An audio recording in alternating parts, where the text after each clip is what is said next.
बेखायनो जायफोरा दायो बर' बिजोंजों फरायदों बिथांमोनाबो गोसोआव दुखु मोननाङा जे हानाय नङा बेबायदि जोङो नाजानो नांगोन जोङो माने जों बर'खौबो सोलोंफानांगोन लोगोसे जोंहा इंराजिनि साबजेक्टबो थाखायो बिखौ एसे हायो गोसो होनानै जों इंराजिखौबो एसे सोलोंना लायोबा साबसिन जायो मानोना जेब्ला जोङो गोजौ थाखोआव थाङो इंराजिखौथ' सोलोंखानांगोन ओरैबाबो बेखायनो जा बर' मिडियामजों फरायदों जों हानाय नङा बेबायदि साननो नाङा मानोना जों नाजाखानांगोन बर' मिडियामानो जा गुबुन मिडियामानो जा जोङो जुदि गावनि सायाव फोथायनायजों लोगोसे जोङो नाजानाय थायो जों अब्लानिया जोङो साक्सेस जानो हायो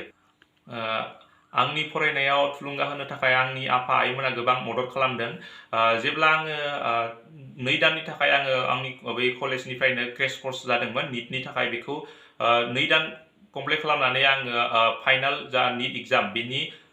सेम मान्थखौ आङो न'आव फैनानै हारसिङै फरायफैदोंमोन बे समाव आइ आफाया गोबां हेफाजाब खालामदों आङो जेसे हायो फरायनायाव आंखौ हेफाजाब खालामदों आरो बिसोरो आंखौ फरायनाय सम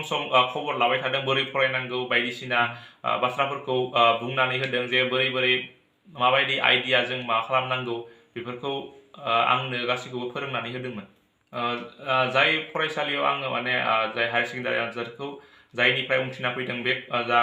सिनियर सेकेन्डारि कलेजमोन बेवहाय माने जोंहा गासैबो माने फेकाल्टि जा टिचार्सफोर दंमोन बिसोरो गोबां थुलुंगाखांनाय होयोमोन बिसोरो माने जोंखौ एक्सट्रा बेच खालामखायोमोन जे मेडिकेल एग्जाम होग्राया एक्सट्रा बेच आरो जा इन्जिनियारिंनि थाखाय थाङो बिसोर एक्सट्रा बेच जाखायोमोन बेनिफ्राय जाय इन्जिनियारिंआव थांगोन बिसोर इन्जिनियारिं हिसाबै गाइड होलाङोमोन बेनिफ्राय जाय मेडिकेलाव थांगोन बिसोरखौ मेडिकेलाव बोरै कुइसन फैयो बेफोरनि सायाव सल्भ खालामलाङो बेनिफ्राय जे निट आनजादाव बोरैबायदि कुइसन पेटार्न फैयो बेफोरनिबो एग्जामा जालांबाय थायोमोन सम जुदि जोङो बर' मिडियाम जा फरायसालिफोर दं बेफोराव जोङो एसे इन्टिग्रेटेड एसे एडभान्स लेभेलनि जोङो खालामनो हायोब्ला जोंहाबो माने गोबां जौगासारनाय फैगोन बर' बिजोंनि गेजेरावबो मानोना दानि जुगाव जेब्ला जोङो बायजोआव जेनेबा सिटि एरियाफोराव थांगोन गासैयावबो माने इन्टिग्रेटेड लेभेलाव थाङो गासैबो माने जेब्ला बिसोरो क्लास 8-9 बे समनिफ्रायनो बिसोरो मा एमाव थांगोन मा लाइनजों थांगोन बेखौ गासैखौबो बिसोरो मोनखायो माने बिसोरखौ फोरोंखायो जे माने बेलेग गेदेर इन्स्टिटिउसनफोरा माने